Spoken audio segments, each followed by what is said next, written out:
Rendes felszólalásra következik Demeter Zoltán, Fidesz. Őt követi Páncél Károly. Tisztelt elnök úr, tisztelt országgyűlés! Mielőtt a törvénymódosításról szólnék előtte, mint frissen választott országgyűlési képviselő, szeretettel köszöntöm a itt lévő képviselőtársaimat, és szeretném kifejezni a köszönetemet is a Sajó-Szentpéteri választókerület 31 településén élő választópolgároknak, akik a szavazatukkal felhatalmazást adtak arra, hogy itt lehetek ezen a parlamenti ülésen is. És több települési vezetővel beszéltem ma, és szeretnék köszönetet mondani most ebben a késő órában azoknak a felebarátainknak, akik még a mai napon is a gátokon dolgoztak, az árvízvédelem ellen küzdöttek, hogy megvédjék a településeiket és megvédjék a családi otthonaikat. Tisztelt képviselőtársaim, az elmúlt években, ahogy az már elhangzott, sok településen került sor iskolák bezárására, összevonására, addig évtizedekig önállóan működő oktatási intézmények tagintézménnyé való átminősítésére. És sok oktatási intézmény került ugyanezen idő alatt a megyei önkormányzatokhoz.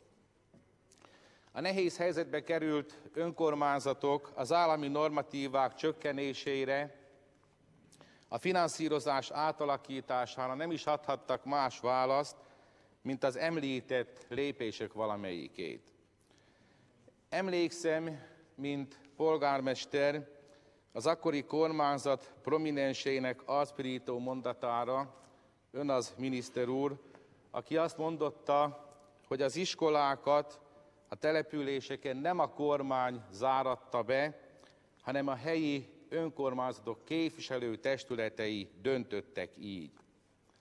Igen, de miért?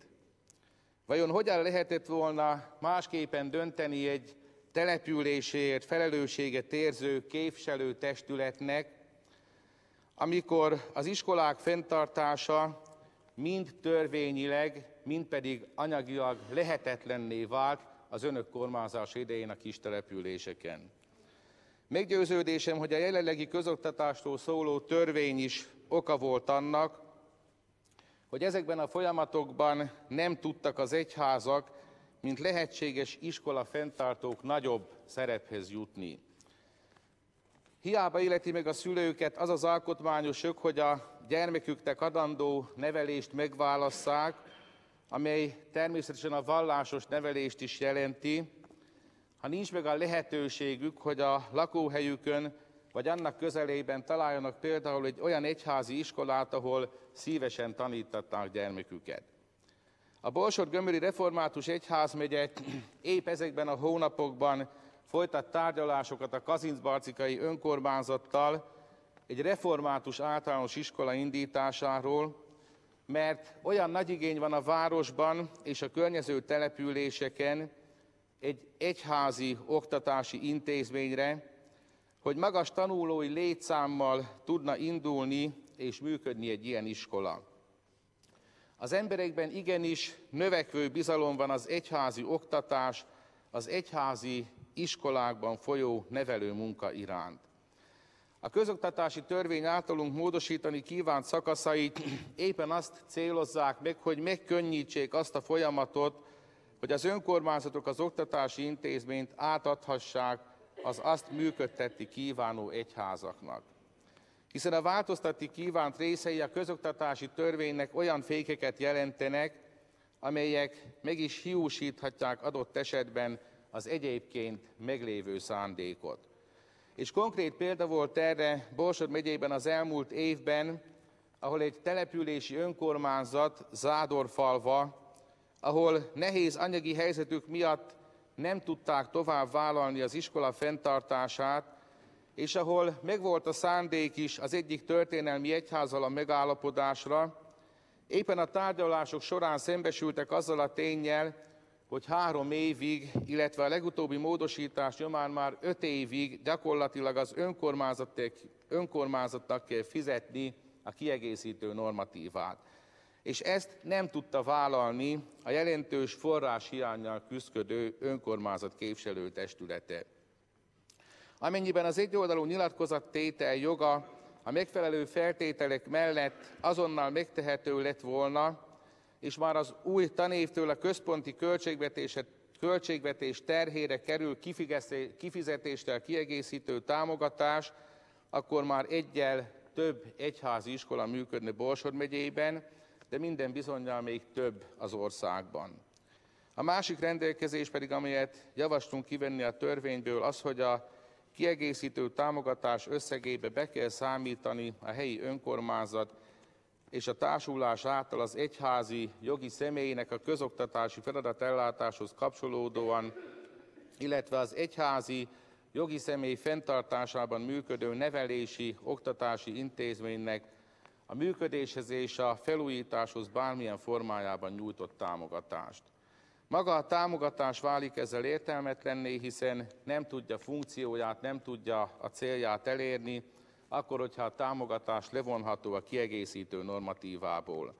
Az önkormányzatok nyilvánvalóan az egyházi oktatási intézmény munkáját, céljait és tárgyi feltételeit segítenék, látva és tisztelve azt a missziót, amelyet ezek az intézmények a gyermekek és a fiatalok nevelésében végeznek.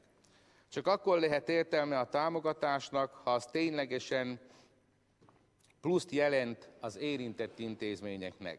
Hogy egy ilyen támogatási lehetőség egyáltalán működjön és elérje a célját, szükséges a 118. paragrafus 10-es bekezdés jogalkotói elgondolásának törlése.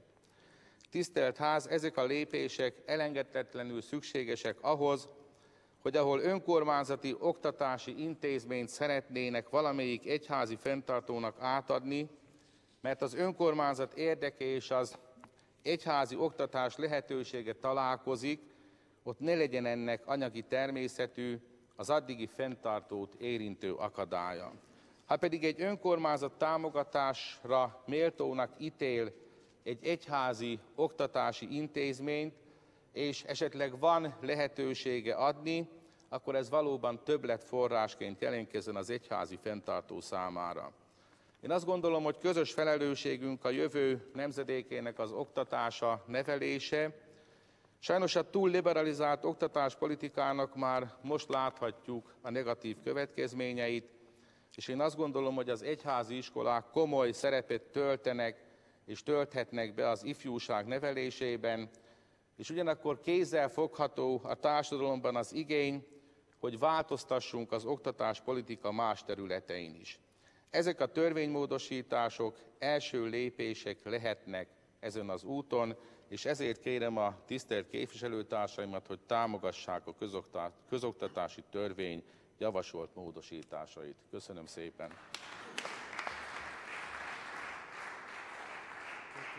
Megköszönöm képviselő úr hozzászólását.